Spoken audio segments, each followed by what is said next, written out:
In this video, I'm going to show you how to seal around your window frames where it meets the brickwork. Make sure the areas you're going to apply the sealant to is clean and dust free. Apply a strip of masking tape along the edge of the frame about 5mm in, and also along the edge of the brickwork to get a neater line of silicone. Cut the nozzle at a 45-degree angle, place it in between the masking tape strips and start to pull the handle on your silicone gun. Once the adhesive or sealant starts to come out, move it down at a continuous pace. Then take a silicone wipe, make sure your fingers are nice and clean, and you can start to smooth off the sealant. Now you don't wait for this to dry. As soon as you've smoothed it, you can start to move the masking tape off.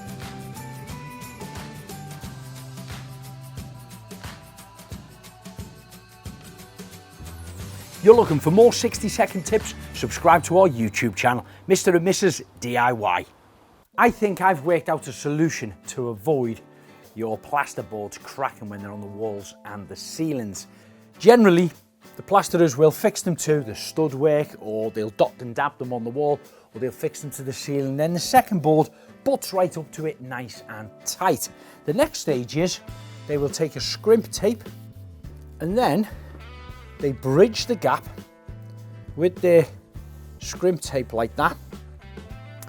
These boards are kind of a feather edge board, so they'll skim across here, plaster up, let that start to set. They'll do all the joints and then they'll skim right over the entire wall. So this has more skim on there and technically dries that little bit stronger and better, which most of the time it works great, and that's all the trades are doing really on new houses and refurbishments, etc. However, I've thought of a way of using 3C's multi-use, which is a very strong grab adhesive, and doing a line from the top all the way down here.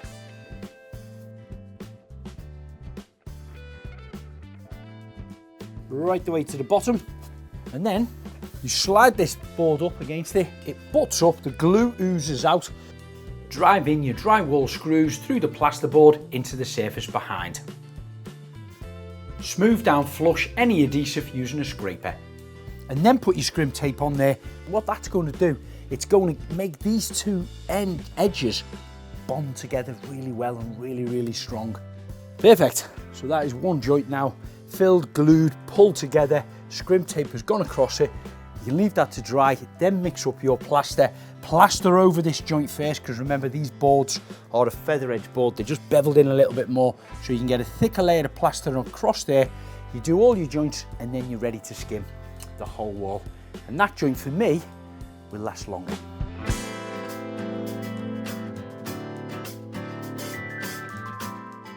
For more how-to videos, don't forget to like and follow.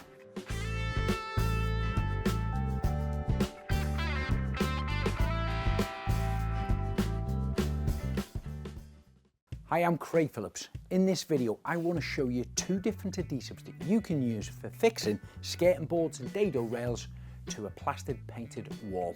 One is multi-use. The second is Max Bond.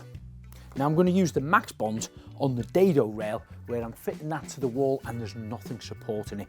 I'm going to use the multi-use on the skirting board where that sits directly onto the carpet and then bonds to the wall behind. Now both the skirting board and dado rail are different materials. This is an MDF which is already primed, and this was a bare wood, just a soft wood. So I've put some cloths down on here because they're freshly painted and I don't want to damage the bottom.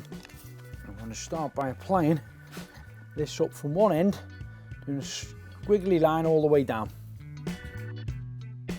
Now I'm going to do a straight line along the top of the skirting board, just about 5mm down.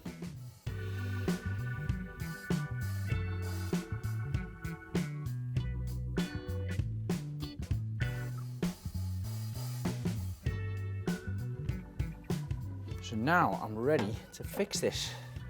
Press it nice and firm so the adhesive grabs the wall behind, and then when you've got it fixed into place, you can take out a silicone wipe off the tops if any oozes out. And you might also have a little hairline kind of gap at the top of there, so you can take your multi-use and just fill that in, use it as a filler, and once this is dry then you can paint over it. I wipe my finger with the silicone wipe and smooth off the surface of the adhesive. Once it's completely dry, you can paint over it. Now the skirting is in position, next is the dado rail.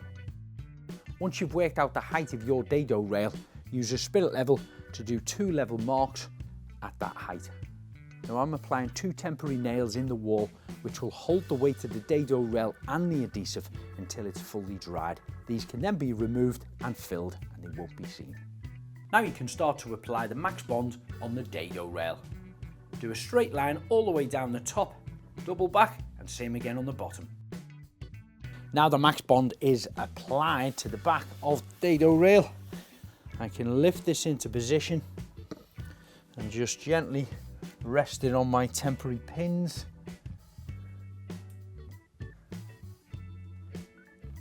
And offer it into position and then slowly place it to the wall, pressing some weight on with your hands. Now, I've seen sometimes people just with the nail gun pop a little nail into this, which works okay, but then of course you've got to fill it in sand over it and then paint it as well. Now, once this is set, I can easily remove them then, and then the tiniest little bit of filler just on the underside there, you can hardly see it by the eye.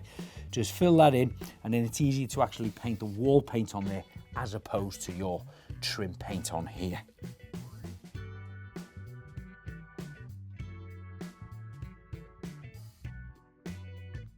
I've recently installed this UPVC window in a SIP panel building, and what you'll find is you will have some air gaps around the side.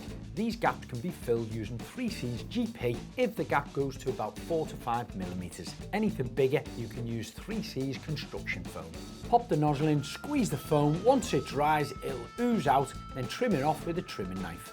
Now you can cover the gaps using a UPVC trim. I'm using multi-use and applying 2 thin lines the full length of the bead. These are cut down to size with mitered corners. Place these over the gap, applying some pressure. Make sure it's in the correct position. You can apply some sticky tape to assure it doesn't slip down whilst it's drying. Apply the adhesive in the same method. Place into position, then apply further masking tape while you're applying the 3rd and 4th piece. So now my window is sealed and airtight and aesthetically finished off with the trims. For more videos like this, subscribe to our YouTube channel, Mr. and Mrs. DIY. In this video, I'm going to show you how to build a strong base for your garden shed that's portable. Take the measurements from the base of your shed. Cut down some 3x2 tannalized timber. Mark up where they're going to be fixed. Drill some pilot holes. Apply some multi-use glue on the edge of the cut timber. Drive 2 large 4-inch screws through the outside timber into each strut.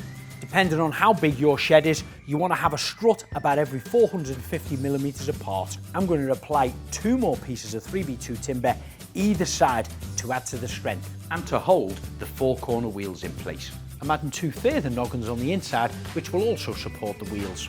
I'm using 6 wheels, 1 at all 4 corners and 2 in the centre. So I'm going to drill a pilot hole first, place a washer on the end, drive that in with your screwdriver.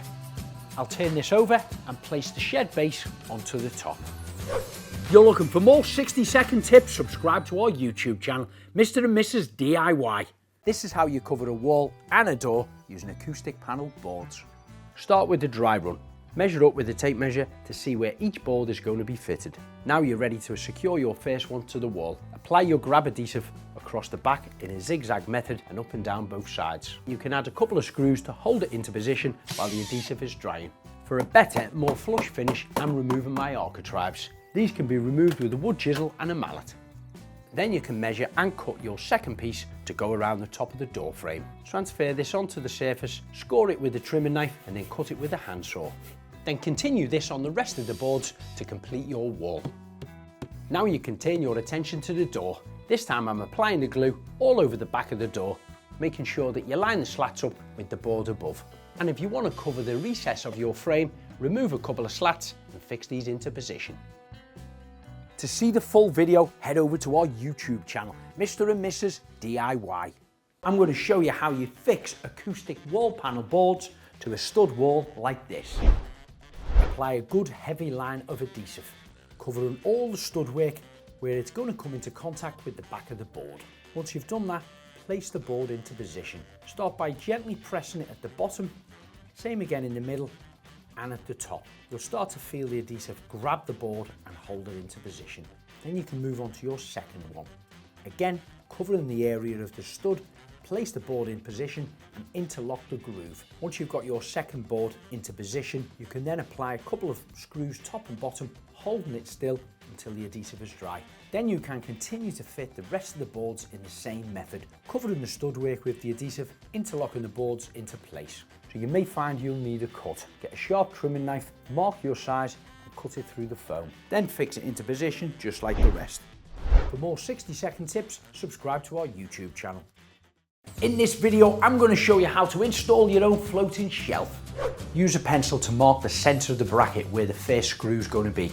Check it with a detector to see if there's no cables or wires there. Get an envelope, stick this to the wall so it catches your dust when you're drilling, with a hammer action drill and a masonry drill piece. Place a raw plug in, hammer this down to its flush, put your first screw in. It doesn't have to be tight at this point, just so it holds the bracket.